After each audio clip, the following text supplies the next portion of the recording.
warahmatullahi wabarakatuh. Waalaikumsalam warahmatullahi wabarakatuh. Oke, sebelum kita memulai pelajaran, mohon kerapihan dan kebersihannya diperhatikan. Sampah-sampah yang masih berserakan di bawahnya dan bangku-bangku yang belum rapi, bajunya juga dirapikan. Baik Pak. Sudah? Sebelum itu, Bapak ingin mengecek kehadiran beliau. Mufti Awaludin Hadir Pak. Ika hadir. Mawadah. Oke, alhamdulillah ya. Bisa hadir semua, bisa sehat semua, kita bisa belajar bersama-sama. Nah, jadi gimana kabarnya anak-anak? Alhamdulillah Baik, Pak. Masih semangat nggak nih? Alhamdulillah. Masih semangat ya. Alhamdulillah Bapak harap kalian masih semangat walaupun jam pelajaran Bapak ini sudah berada di jam-jam terakhir.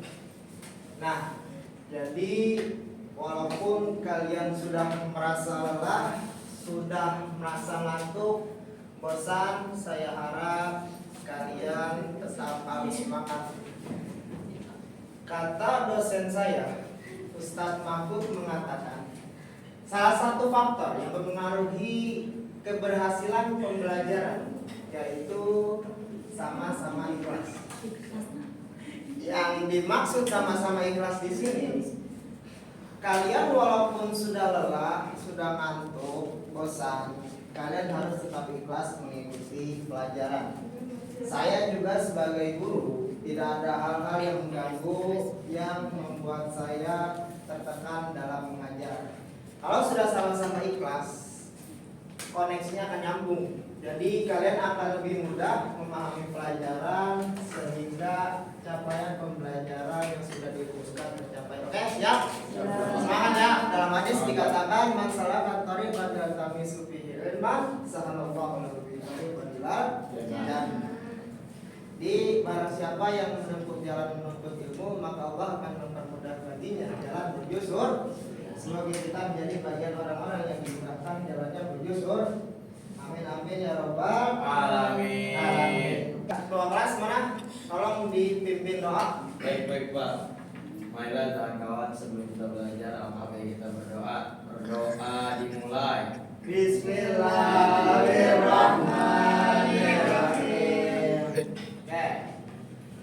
Di sedikit mengingat pada pertemuan yang lalu kita telah membahas materi tentang teori masuknya Islam ke Indonesia.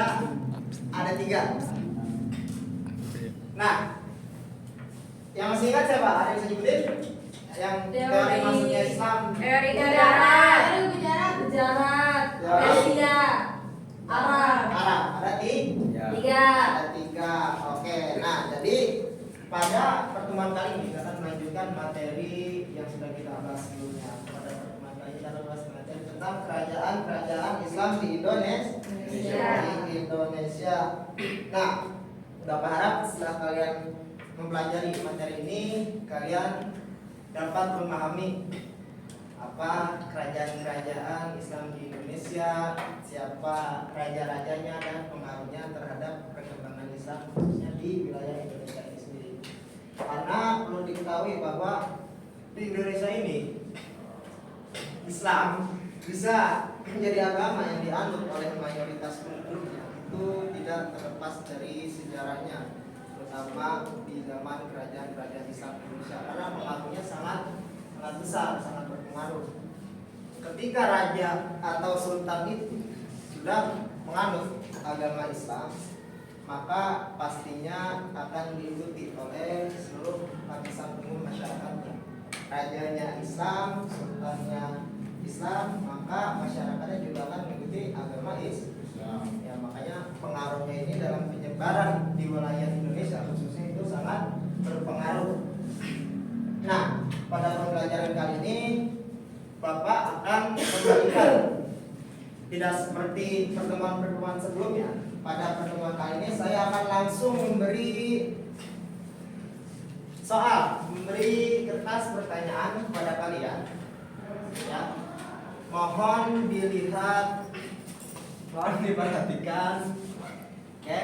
Jadi nanti langsung aja sekarang kalian isi soal-soal dari pertanyaan-pertanyaan itu sesuai dengan yang kalian tahu atau semampu kalian. Bapak beri waktu 15 menit dari sekarang. Waktunya sudah 15 menit, selesai nggak selesai, lengkap belum lengkap jawabannya. Nanti yang belum lengkap jawabannya, yang belum terjawab soalnya, kita lengkapi bersama-sama dengan mendengarkan penjelasan dari Bapak. Oke? Baik, Pak. Yang nomor 1 tolong dibaca. Oke? Temannya baca soalnya, orang disimak. Soal yang pertama itu kapan dan di mana berdirinya Kerajaan Samudra Pasai? Sejak tahun 1267 Masehi dan berada di daerah Wok Sumawe, Aceh Utara, Pak. Wih, alhamdulillah kamu sudah tahu ini jawabannya. Iya, Pak. Oh, pintar sekali kamu. Berarti kamu sudah pernah belajar mungkin sebelumnya. Oh, iya benar, Pak. Alhamdulillah keren ya. Jadi benar. Pada pertemuan sebelumnya yang dari Mekah, salah satu dari masuknya Islam di Indonesia mengatakan bahwa Islam itu masuk ke Indonesia pada abad ke-7. Nah, dengan bukti atau penguatnya berita dari Cina yang menyatakan bahwa pada abad ke-7 atau tepatnya tahun 637 Hijriah sudah terdapat pemukiman Muslim atau perkampungan para pedagang Arab yang singgah di pantai barat Sumatera. Nah, inilah yang nanti menjadi cikal bakal atau awal mula syiarnya agama Islam, khususnya di daerah Sumatera ini, yang nantinya dalam jangka waktu yang sangat panjang perlahan-lahan sampailah pada fase di mana tumbuh kerajaan pertama, yaitu kerajaan Islam Samudra Pasai. Jadi kerajaan Samudra Pasai ini kerajaan Islam pertama, ya, bukan kerajaan pertama. Ya, kerajaan Islam pertama di Indonesia berdiri sejak tahun atau sains 1267 Masehi. Berarti abad ke berapa? 12. Ke-13. Oke, letaknya berada di Aceh Utara, tepatnya di daerah Wok Sumawe. Iya, alhamdulillah kamu pintar. Oke, dengarkan ya, itu yang belum lengkap sambil dilengkapi jawabannya. Saya minta satu lagi untuk soal selanjutnya membacakan. Ada yang mau membacakan? Saya, Pak. Oke, juga. Pertanyaannya, siapa raja pertama kerajaan Samudra Pasai? Siapa raja pertama kerajaan Samudra Pasai? Belum di situ ya? Belum. Belum. Oke, kita akan jawab bersama-sama. Jadi sebagai pendiri sekaligus yang menjadi raja pertama dalam kerajaan Islam Samudra Pasai ini, yaitu yang bernama Malik As-Saleh. Beliau yang menjadi raja pertama kerajaan Samudra Pasai ini bernama Malik As-Saleh. Nama asli beliau sebenarnya adalah Merah Silu. Ya, jadi beliau ini diislamkan oleh seorang dai dari Arab, seorang alim yang ikut rombongan dagang waktu itu ke kerajaan Samudra Pasai dan bertemu dengan beliau lalu diislamkan. Nah, setelah beliau masuk Islam, barulah namanya diganti menjadi Malik Asna. Kalau Saya itu belum jawab, Pak. bacakan pertanyaan nomor 3.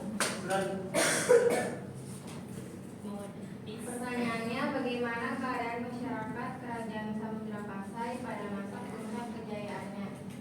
Oke, pasti rata-rata di sini belum menjawab soal tersebut ya, mungkin masih agak sulit apalagi belum pernah belajar ya. Oke, jadi kerajaan Samudra Pasai ini berada pada puncak kejayaannya atau masa kemasannya ini itu dimulai pada sultan yang keempat, nama Sultan Malik Az-Zahir. Dia memimpin dari tahun 1326 Masehi sampai 1345 Masehi. Wilayah kerajaan di Samudra Pasai dibagi bawah kepemimpinan beliau itu mencapai pada puncak kejayaannya. Jadi pada kala itu wilayah-wilayah di masa itu kerajaan Samdrapasa memiliki tanah-tanah yang subur. Bahkan dari buku yang saya baca itu petani bisa sampai panen padi 2 kali dalam jangka waktu 1 tahun karena tanahnya yang subur.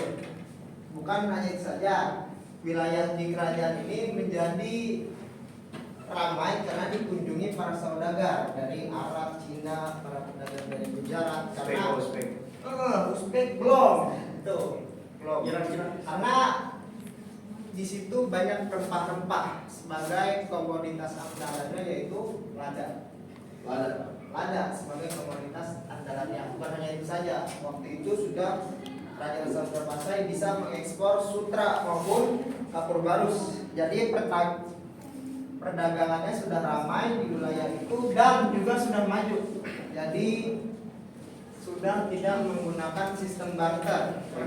Perniagaan yang di Kerajaan Samdrapasa pada kala itu sudah menggunakan yang namanya mata uang dirham. Mata uang apa? Dirham. Alhamdulillah. Jadi perniagaannya juga maju. Oke, tolong dibacakan soal nomor 4. Sudah diisi semua ya? Sudah Pak. Oke, lanjut. Sebutkan bentuk peninggalan dari kerajaan Samdrapasa. Bentuk-bentuk peninggalan dari kerajaan Samdrapasa. Oke. Perlu diketahui bahwa bentuk-bentuk peninggalan ini sangat penting ya. Karena ini sebagai penguat atau sebagai bukti bahwa kerajaan Samdrapasa itu memang benar-benar ada.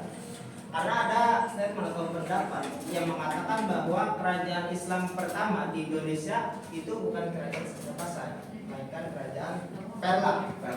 Nah, tapi kerajaan ini tidak ada bukti-buktinya atau bentuk-bentuk peninggalannya, jadi pendapat ini tidak kuat.